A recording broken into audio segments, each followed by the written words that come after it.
ABP news आपको रखे आगे। देश के 72वें गणतंत्र दिवस पर जब राजपथ पर परेड निकल रही थी, पूरी दुनिया हिंदुस्तान का दम देख रही थी। संस्कृति, शौर्य और देशभक्ति की झांकियों से इंडिया गेट का मस्तक ऊंचा हो रहा था। ठीक उसी समय दिल्ली में एक रार छेड़ने के लिए ट्रैक्टरों की कतार दाखिल हुई और उसके बाद जो कुछ दिल्ली में हुआ वो सब काला अध्याय है। सदियों से चांदनी चौक में सीना ताने खड़े लाल किले की प्राचीर पर चढ़कर कुछ बलवाइयों ने देश के गौरव का चीरहरण कर दिया। दिल्ली में जगह जगह उपद्रव हुए, गाड़ियां पलटाई गईं, तलवार और लाठियां लेकर सुरक्षा बलों को दौड़ाया गया, बल्कि यूं कहा जाए दिल्ली को बंधक बना लिया गया। और ये सब हुआ किसान आंदोलन के नाम पर।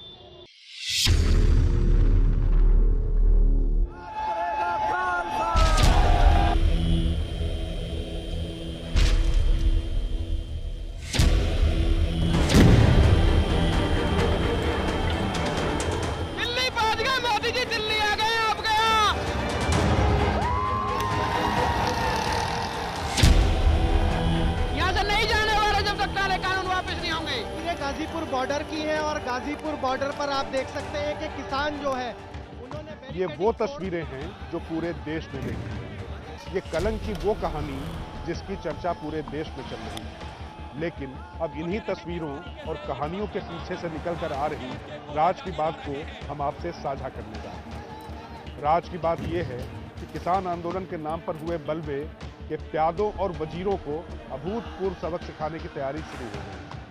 राज की बात यह है कि दिल्ली पुलिस हंगामा करने और करवाने वालों की पहचान का मेगा अभियान छेड़ चुकी है। दिल्ली पुलिस ने इस मामले में इतनी बड़ी इन्वेस्टिगेशन शुरू कर दी है कि हिंसा में शामिल शायद ही कोई चेहरा बच जाए। भीड़ में पहचाने जाने से कोई बचकर निकल जाए, ऐसा हो नहीं पाएगा। इसके लिए विशेष प्लानिंग की गई है। किसी को यह मुगालता नहीं होना चाहिए कि वो पीछे से काम को अंजाम देकर इस बार बच जाएगा। हम लोग केस रजिस्टर कर लिया है। स्पेशल सेल इन्वेस्टिगेट कर रहा है। इस समय कोई भी चीज कहना ठीक नहीं है। अभी इन्वेस्टिगेट कर रहे हैं और जैसे जैसे खुलासा होगा आपको अब ये कैसे होगा, कौन करेगा और कैसे करेगा, यही राज हम आपसे साझा करने जा रहे हैं। राज की बात यह है कि 26 जनवरी को हुई ट्रैक्टर परेड की हिंसा में हिंसक तत्वों को पहचानने के लिए दिल्ली पुलिस लगभग 1.5 करोड़ कॉल डिटेल्स का विश्लेषण कर रही है। ये कॉल डिटेल्स सिंघू, टीकरी, गाजीपुर, बादली बॉर्डर से लेकर दिल्ली में होने वाले बवाल के क्षेत्रों के लगभग 350 मोबाइल टावर से संबंधित हैं। राज की बात यह कि Delhi police 1.5 crore mobile call को खंगाल रही है। मोबाइल उपभोक्ता ये जितने हैं उनकी किससे बात हुई, कहां बात हुई, उनकी लोकेशन क्या थी, इसका विश्लेषण किया जा रहा है। इसके आधार पर यह पता लगाने की कोशिश की जाएगी कि आखिर इस पूरे उपद्रव से इन सबका संबंध क्या था और कैसे था, और इस तरीके से लोग बच के ना निकल पाएं। इसके लिए दिल्ली के 350 मोबाइल टावर जो इस पूरे इलाके में आते हैं उनका ब्यौरा निकाला जा रहा है। इस पड़ताल का मकसद साफ है। मकसद ये कि अलग अलग बॉर्डर से चले लोग कहां पहुंचे, उन्होंने किससे बात की। पड़ताल का ये पॉइंट उन लोगों को आसानी से चिन्हित कर लेगा जो सिंह, टीकरी, गाजीपुर, बादली से चले और दिल्ली के हिंसाग्रस्त क्षेत्रों में सक्रिय हो गए। इस बड़ी इन्वेस्टिगेशन का उद्देश्य बिल्कुल स्पष्ट है। वो ये कि हिंसा करने वाले कानून की खामियों का फायदा उठाकर बिल्कुल बच ना पाए और लूप होल्स जो कानून के होते हैं उनको तलाश कर बच निकलने का आइडिया पुराना हो चुका है। ये संदेश हिंसा करने वाले उपद्रवियों को दिया जा सके। दिल्ली हिंसा के मामले में एक दिन तो हिंसा करने और करवाने की पहचान का हो गया है, लेकिन राज की बात यह है कि इस जांच में दूसरा पहलू भी है। ये पहलू है कि दिल्ली की हिंसा और किसान आंदोलन में क्या विदेशी फंडिंग है? अगर है तो कैसे इस बात की जांच दिल्ली पुलिस फोकस कर रही है। फंडिंग के सोर्स को तलाशने के लिए जिन पॉइंट्स पर दिल्ली पुलिस काम कर रही है उनमें से एक है बीते कुछ समय में ट्रैक्टर्स की खरीदारी। पुलिस इस बात की डिटेल्स निकाल रही है कि पंजाब, हरियाणा और पश्चिमी उत्तर प्रदेश में बीते दिनों में जो ट्रैक्टर खरीदे गए वो खरीदार कौन था और फाइनेंसर कौन था। मोबाइल कॉल का विश्लेषण करने के साथ साथ ही पुलिस ये भी पता लगाने की कोशिश कर रही है कहीं ट्रैक्टर परेड के पीछे विदेशी फंडिंग तो नहीं। वो ये भी पता लगा रही है कि ट्रैक्टर कब, कितने, कहां पर खरीदे गए और उनके पीछे आय का स्रोत क्या था। चूंकि उद्देश्य ये है इसके पीछे कि अगर विदेशी फंडिंग इसके पीछे आती है तो जो खालिस्तान की बात कही जा रही थी वो भी यहां पर साबित होगी, तो मामला और ज्यादा गंभीर हो जाता है।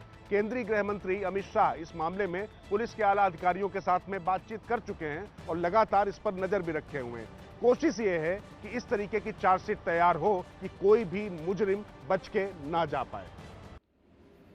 ट्रैक्टर रैली लेकर आईटीओ, दरियागंज और लाल किला पहुंचे उपद्रवियों की तलाश के लिए दिल्ली पुलिस तकनीक का सहारा ले रही है। इसके लिए एक और पुलिस जहां चेहरा पहचानने वाले सॉफ्टवेयर का उपयोग कर रही है, वहीं दूसरी ओर उसने उपद्रव वाले दिन हंगामे का गवाह बने स्थानों पर सक्रिय मोबाइल फोनों की कॉल डिटेल्स को खंगालना भी शुरू कर दिया। पुलिस के एक आला अधिकारी ने मुझे बताया कि जब नागरिकता कानून के खिलाफ यहां पर दिल्ली में दंगे हुए थे तो उस समय भी इसी तकनीक को उपयोग में लाया गया था और ये काफी कारगर साबित हुई थी। इस बार भी उसी को अपनाया जा रहा है। पुलिस इन तीनों सीमाओं पर सक्रिय रहे मोबाइल नंबरों के आधार पर संबंधित लोगों के नाम और पता को संबंधित मोबाइल कंपनी से हासिल कर रही है। इसके बाद दिल्ली, हरियाणा, यूपी, पंजाब के विभिन्न जिलों के आरटीओ यानी परिवहन विभाग से संबंधित लोगों के ड्राइविंग लाइसेंस बने होने को लेकर जानकारी हासिल की जाएगी। अगर वहां से पता चलता है कि संबंधित नाम और पते पर कोई लाइसेंस बना है तो उन लोगों के फोटो भी इन परिवहन कार्यालय से हासिल किए जाएंगे। इसके उपरांत विभिन्न टीवी चैनलों, सोशल मीडिया और पुलिस के वीडियोग्राफरों की ओर से तीनों सीमा और उपद्रव वाली जगह से परिवहन विभाग से हासिल फोटो के साथ मिलाने का कार्य किया जाएगा, जिससे यह पता लग पाए कि कितने चेहरे को सॉफ्टवेयर मैच कर रहा है। अभी आपने आंदोलनकारियों या कहें बलवाइयों की सनक देखी, लेकिन अब बारी है सरकार और दिल्ली पुलिस का जज्बा और तैयारियां देखने की। आपको बता दें, दिल्ली पुलिस की जो तैयारियां हैं उसके मुताबिक दिल्ली में कैदियों के लिहाज से जेलें छोटी पड़ जाएंगी।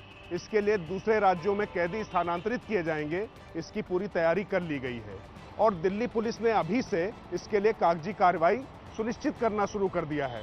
और राज की बात यह है कि हरियाणा वो सबसे बड़ा डेस्टिनेशन होगा जहां पर यहां से कैदी भेजे जाएंगे। लेकिन प्रक्रिया क्या होगी ये भी हम आपको समझा दें। पहले लोगों को नोटिस देकर बातचीत के लिए बुलाया जाएगा, पूछताछ होगी, उसके बाद जब सभी बिंदुवार क्रम से तथ्य मिला लिए जाएंगे उनको जेल भेजा जाएगा ताकि उन्हें जमानत भी ना मिल सके।